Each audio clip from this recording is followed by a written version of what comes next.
Hello, my name is Michael Garrick, and this is PoppinCulture Movie Reviews.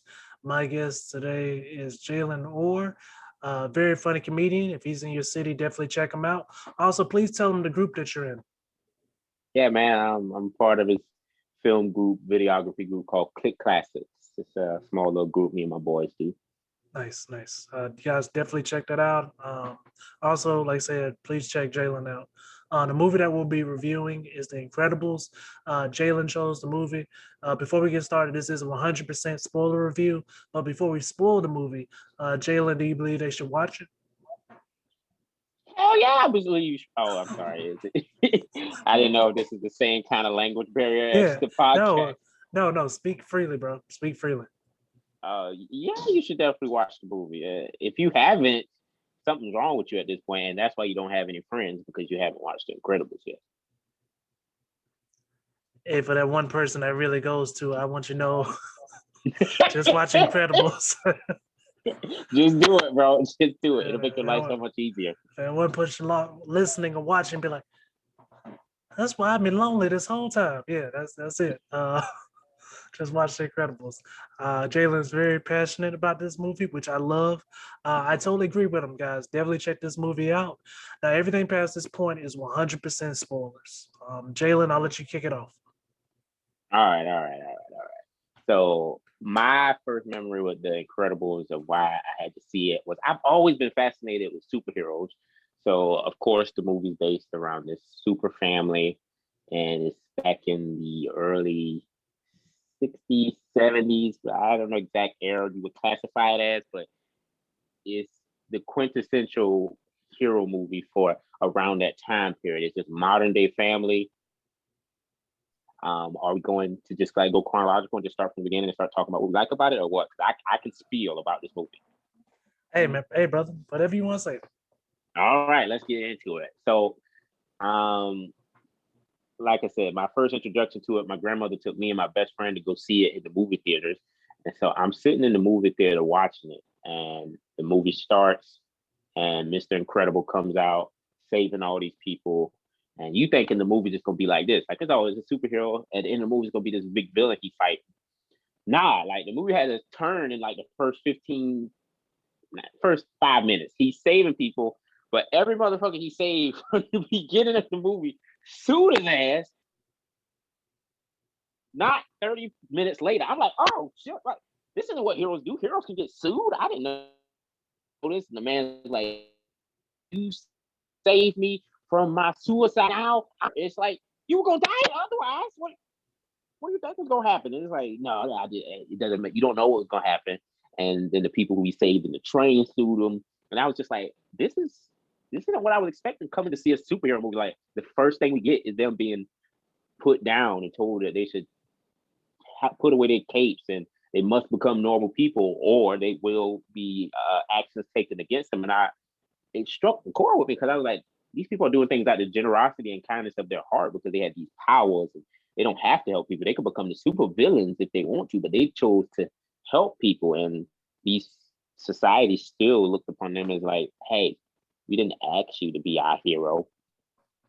And it's just like, wow. And Yeah. that probably was the first shocker I remember seeing in the movie to where I was like, some people don't want you to be a hero or be nice to them. It's like I was so surprised about that. Like I never realized that could be a facet of being a hero. That some people, because it's in Spider Man, but it's only one nigga. It's J. Jonah James. He's the only nigga that hates Spider. So I'm like, okay, that's his shtick. That's what he Yeah. does. But in their Yeah. world, it was literally everyone who. Go ahead, I didn't But mean to cut you off. even oh no, it's no problem, man. But just so you know, like even in our world, the real world, but uh, even with the highlight maneuver, like if someone's choking and they tell you, like legally, you cannot save their life. Like they can see you. Like somebody got sued for 109,000, I believe. I don't know how much he won, but yeah, like if somebody, because this is universal for choke, and apparently the guy was like, "Hey, don't save me, like let me die," and guy saved him, and I believe it was a civil lawsuit, I believe, but yeah, the guy ended up paying. What? Hmm? So what would you say your viewpoint on that is? So I know we ain't heroes or anything like that, but are you apprehensive to like? Because I feel like my first knee jerk reaction, if it's not dangerous, like if it's something to where like I'm gonna have to fight somebody with a gun, my probably first knee jerk reaction is to run. Of course, I'm not trying to get shot, but something like somebody's choking or somebody's drowning. My first knee jerk reaction, I think, is to help. Like, would you say that you Um, feel that as well? I hope this doesn't come out dark because it's not meant to come out dark at all. But just being in the medical field so long, I've seen people like want to die enough to respect it. It may sound crazy, but there are people that just from um, most of the time it's pain because nobody wants to live in pain. No, some people sadly enough don't want to. If they lose body parts, they really don't. Nobody really wants to live with no legs. But that came out Mm, horrible. That came out way worse than it should have been. But like some people just don't. You learn that some people just don't like living with certain whatever they're going through. So yeah, I truly believe if somebody wants to die, that's their right. okay, okay. I can see coming. I can see that side of things. It's just, I get it, but the suing thing is the factor of it. I don't understand. It's Oh like, yeah, that's the BS right there. You'd be like, come on, bro. You can always try again. Wow, that came out wrong too. All right, let's keep going. Okay. Here at Poppin' Culture, we do not want people to commit suicide. We're no, 100% against that. we So, what you are. think Let's about that? What you think about that cape scene, man? That cape scene. Um, yeah, superheroes do not need to wear capes. superheroes should not wear capes. Regular people, no. I refuse to wear capes from now on. And if you think about it, that's such like a subtle little joke that they played. They gave it to us so early in the movie because I rewatched it tonight just to make sure I was prepared to talk about it. And they played it in right after he first defeated that first kind of giant robot thing. So it's in the first 15, 30 minutes of the movie. She just says, no capes.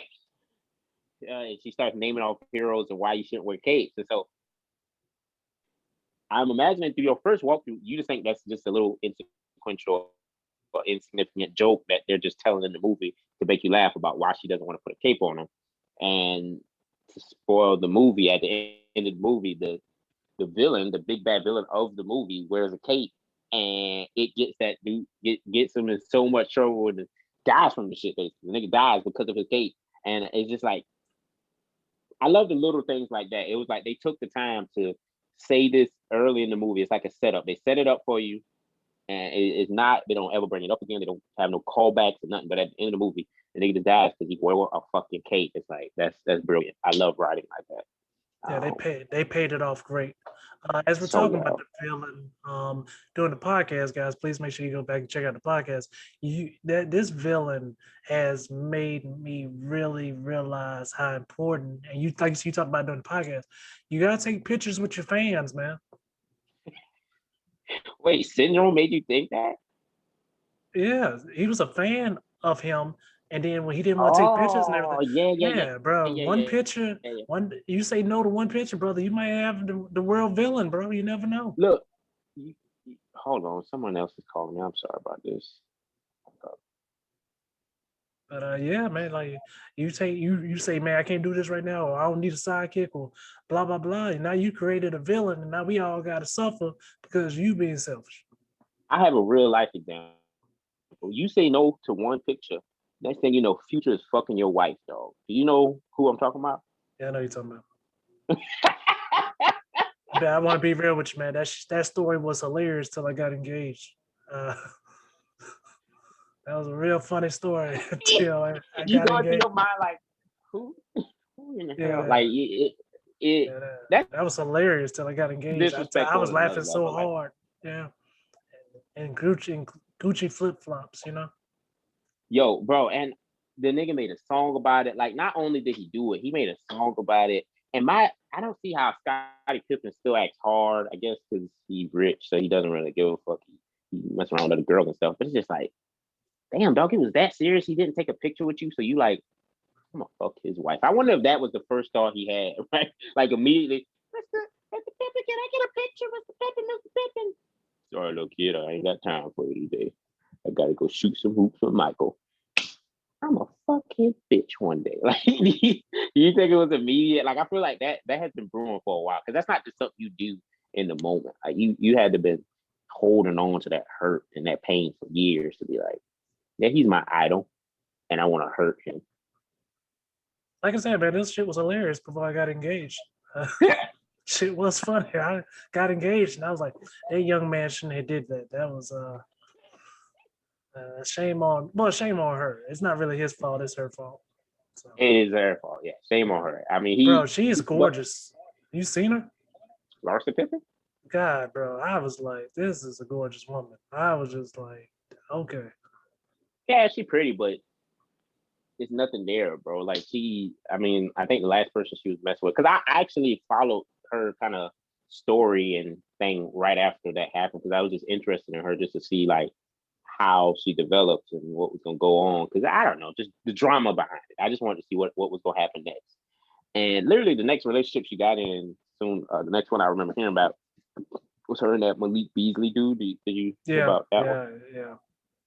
And that's when I realized, okay, she is nothing up there. Like she's just kind of in it for the fame and for the accolades and the money. She wants that lifestyle. She's not. I don't think she seems like a woman of substance. Which as soon as I see that, like once I see you're not a person of substance, I lose all interest in you immediately. I heard about that Beasley story. That's some Harlem Night shit. Just like, look, I ain't never coming home. Yo, to your wife and your kid, like I can understand I know this sounds harsh, but I can understand your wife to a certain extent, because maybe you have to be going through some shit. Maybe. Blah, blah, blah, blah, no. I'm not agreeing with anything. No. Stop saying stuff like you know. I'm not saying I'm just saying I could understand it a little bit easier because it's your wife. So essentially it's your love for her that attaches you to her. But like your kids, you got like a biological attachment with this person. Like they come from you, and he was just like, fuck you, I'm going over here. I'm like, damn. Hey, I'm not throwing you on the bus. I just need a happy house. I don't see how any of this is good. Definitely feels like I'm being thrown under the bus. I'm like, wait a minute. I feel you. Keep your house safe, my guy. Keep it safe and together. Don't let me mess up a good thing. Oh, I won't, brother. I promise.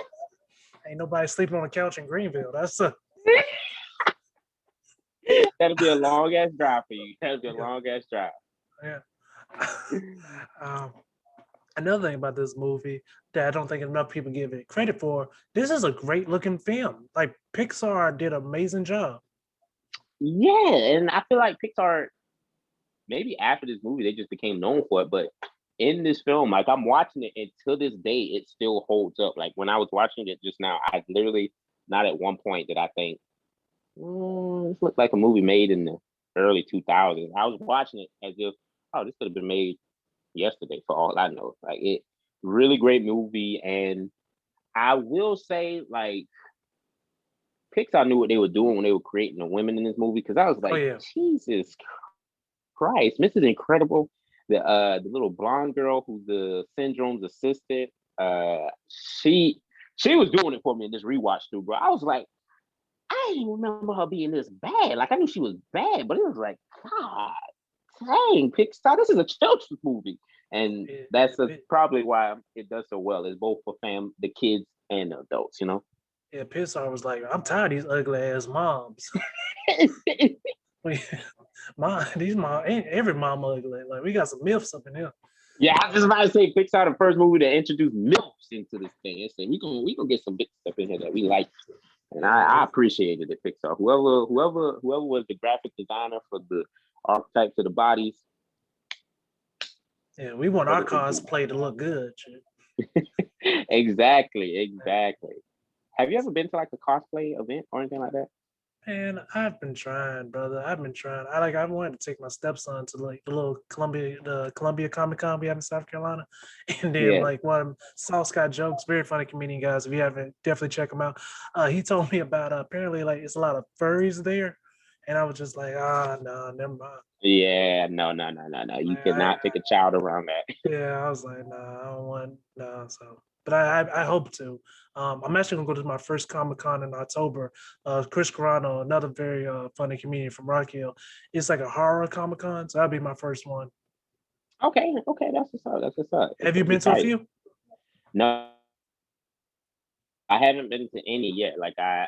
Someone recently suggested that I go to the Greenville one because Greenville has a Comic Con, and I'm gonna try to go to that one. And my mom wants me to go. My mom wants me to go to the one in California, like the actual Comic Con. I'm like, I'm not trying to spend bread like that to go see motherfuckers dress up.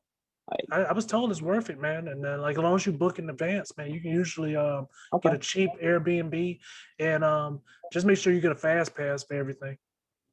okay, that was another person told me too. They told me make sure I get a fast pass. Just go ahead and spend the extra money because it'll be worth it. So, but if I do ever plan to go to one of those, I'm definitely just going to spend the money. Like, I'm one of those people where if I go to something, I don't want to do it half-assed. Like, I Yeah. want to enjoy everything. So I'm gonna make sure I save up, do what I got to do to make sure I don't have to worry about nothing during that whole trip. Yeah, my fiance, when she was living in San Diego, she went to it and she was like, it was just really nice, really cool, the whole thing. And this is going off what she told me. She was just like, if some people did have a older, not everybody apparently it was, Oh, she was just like, it was just very few. And it was like, it wasn't a lot of people, but it was some people that would walk past the booth. I forgot, it was something for a video game she was modeling for or whatever. Um, Plug. Yes, that's right. Girl used to model. And yeah, gotta throw that in there. And shout your queen out. yes. Um, but she was just like someone would take pictures and they'd be like, God damn, like what the fuck he smell like all ass up in here,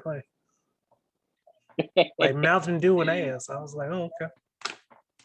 Yo, look, I've come to expect that out of everyday life.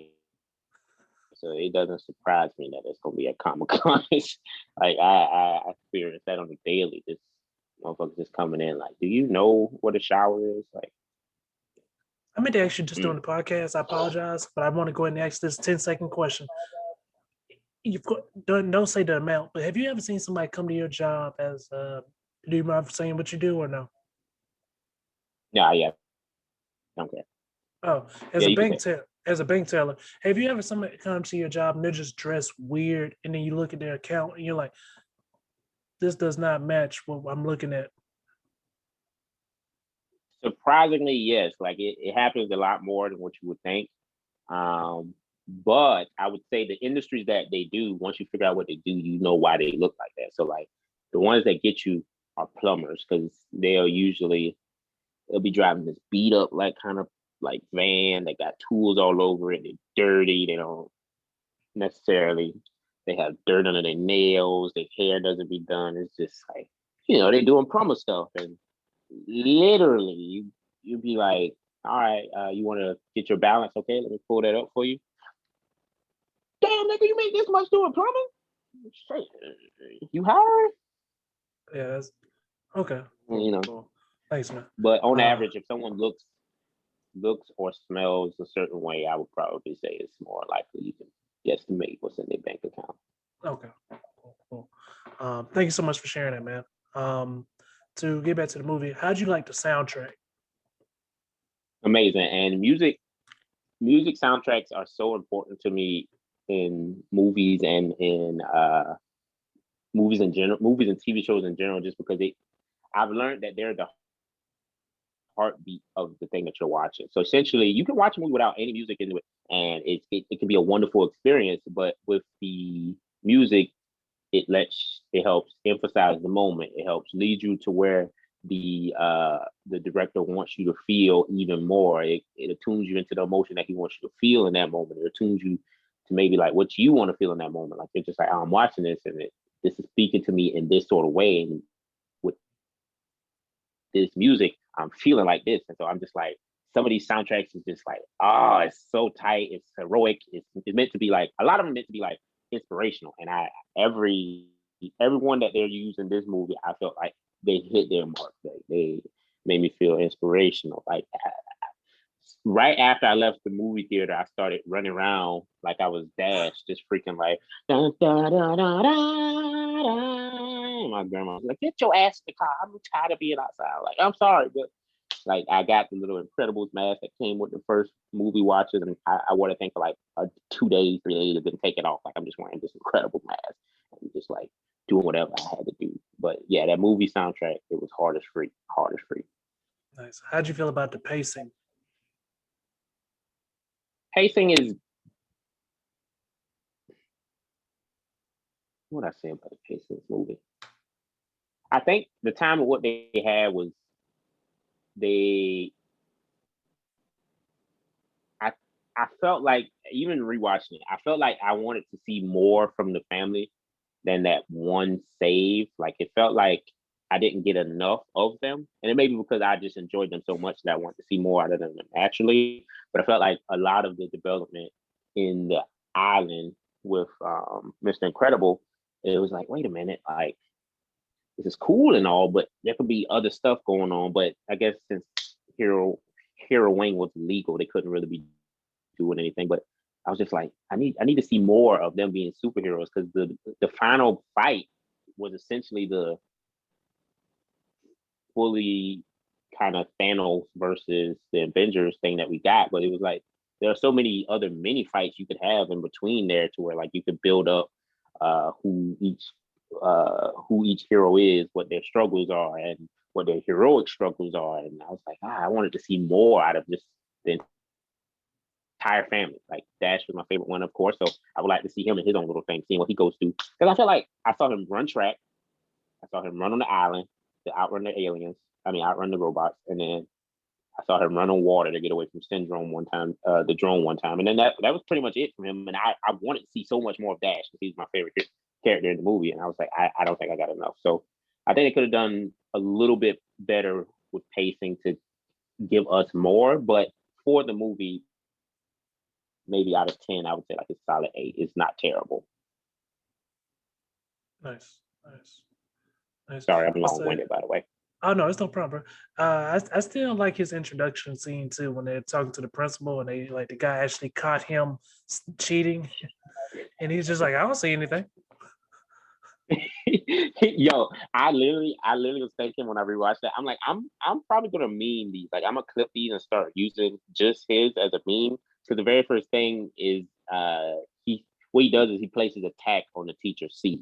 So he's walking in, he's like, he put the tack on my chair, and he was like, I don't see anything. Watch, when he moves, the tack's there. When he's not moving, the tack isn't there. Watch. And like on the screen, he's not moving, and then he's like, see. And then the teacher just goes, wow. He's like, I'm sorry. He's like, no, convict. He's guilty. He's guilty. I say he's guilty. And I just started dying laughing at him. I was like, I love that kind of prankster vibe of that. It's just because I feel like it kind of fits, maybe. Yeah. No, it's cool. It had that very odd parents vibe to it.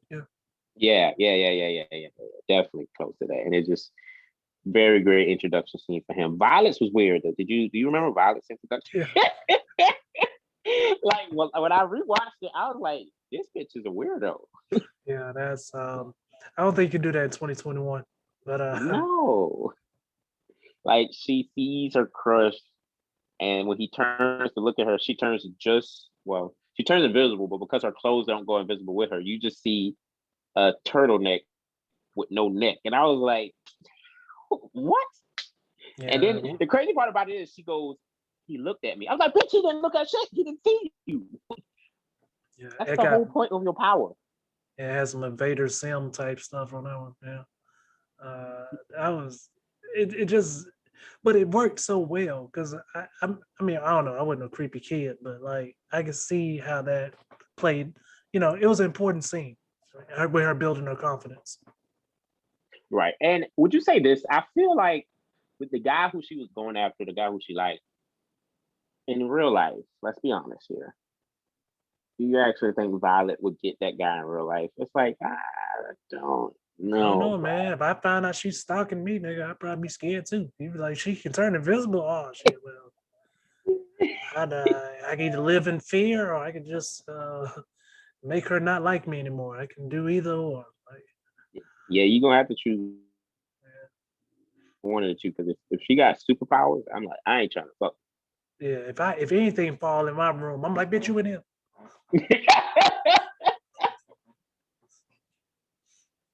Yo, that is so crazy.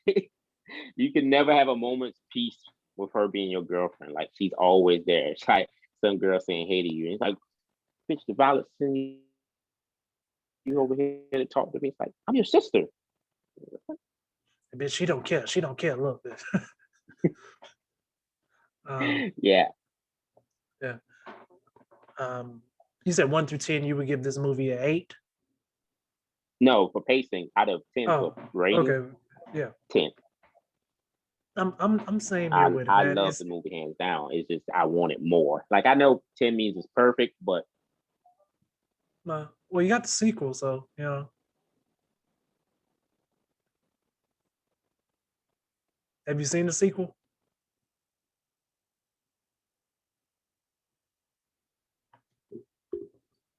Hello? hello.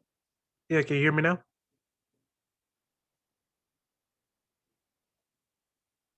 Jaylen, can you hear me now? Yep, I can hear you. Okay. I don't know what just happened. Okay. Uh but yeah, so like yeah, this movie is so good, people were like, we gotta make a sequel 20 years later or like 15 years later. So it just shows how good it was. Yeah, it was a phenomenal movie because we needed that second sequel. I think it hit its mark. It wasn't as good, but I've always had the assumption sequels usually are never better than the originals. But it was still better than most sequels, hands down for me. It probably goes down. Like the two sequels I remember is this one and Alvin and the Chipmunks and their sequel. And I was like, oh, okay, those two are two pretty good sequel movies. And so I was like, okay, I'll give you a pass. It was worth the 20. It was not worth the 20-year wait, but it was worth the 20-year wait, if you know what I mean. Yeah, it's the last sequel I saw where I was like, this is a good sequel was the original and the original Tobey Maguire Spider-Man. I was like, oh, this is actually good. Like this is way better than I thought. Plus they didn't have people in like Power Ranger costumes. So uh, Oh, come on. Yeah, Spider-Man, the original Spider-Man sequels were amazing. 3 was terrible though. yeah, Not three was terrible, the but you know, yeah, they knew what they were it, doing. Sam Raimi was like, oh, you gonna keep making me do these movies because the contract. All right. He's gonna be dancing and bet. everything. Yeah, okay, I got you. Oh, you okay? You Yo, want he said, Venom? I'm gonna make a Spider-Man you hate. Yeah. Oh, you want Venom? You got 30 seconds, bitch. Uh, uh, do you believe that this movie has become a part of pop culture? Yes, I feel like it has because like we were saying earlier, it's probably only a few people who haven't seen this movie yet. And if you haven't, like I said, you want your life to get better. Um, this isn't a guarantee, but I'm just saying, if you watch it, who knows? Since I've watched the movie, I've been happier, and I went to college, so I think that is a direct correlation, right, Michael? Would you agree? Yeah, I agree, 100%. If you guys want friends, you gotta watch. Exactly, exactly. But yeah, man, I feel like it's a part of pop culture in the sense of movie going wise, but oh no, because I was about to say I don't know any sayings that probably come from the movie that is part of pop culture, but come Yeah, on, man, you got to know this one. Where is my super suit? And it's like, yeah, oh, so yeah. distinct. Yes. Have you seen the design for what his wife was supposed to look like? It was a pretty good design. No, I haven't. I haven't. I Yeah, haven't. you can find it on Google, man. I mean, they she looks like they made her curvy too. So Hey, I might have to go check that out after we get done with this podcast. yeah, yes, yes. I don't know how we forgot about bringing that up. Yeah, Samuel L. Jackson. He's also, he was right after like I think the first Avengers. I mean, the first Iron Man cameo. I think he came out right before or after. Mm, came out in I think it was before because it came out in like 2007. I think Okay, so maybe it was right before then the first Iron Man movie. But yeah, like or it was 2005, something like that. Yeah, because it was because before this was like Samuel Jackson being in good superhero movies. You gotta remember before this, he was in Spirit, and that was not good. He was also in Star Wars. Was it? Because Three. I forget the numbering confused me. Yeah, so three. He was He in was in three. it. So Yeah. Yeah, where he was like, no, I need my lifesaver to be purple, bitch. Why? yo, Just I he. want it, motherfucker. I want purple. Just give me purple. Yo, Yeah. but if you think about it though, like Samuel L. Jackson, I don't know if it's because of his personality, but he is always a standout actor in whatever he does. Like, of course, at this point now, his voice has become iconic, so you recognize him for his voices. But one of my friends, when I got to college, uh, they were telling me about Pulp Fiction. They were like, "Yeah, what you think of Pulp Fiction, man?" I was like, "Pulp Fiction? What the hell is that?" He's like, "You've never seen Pulp Fiction?" Da, da, da, da, da, da, da, da.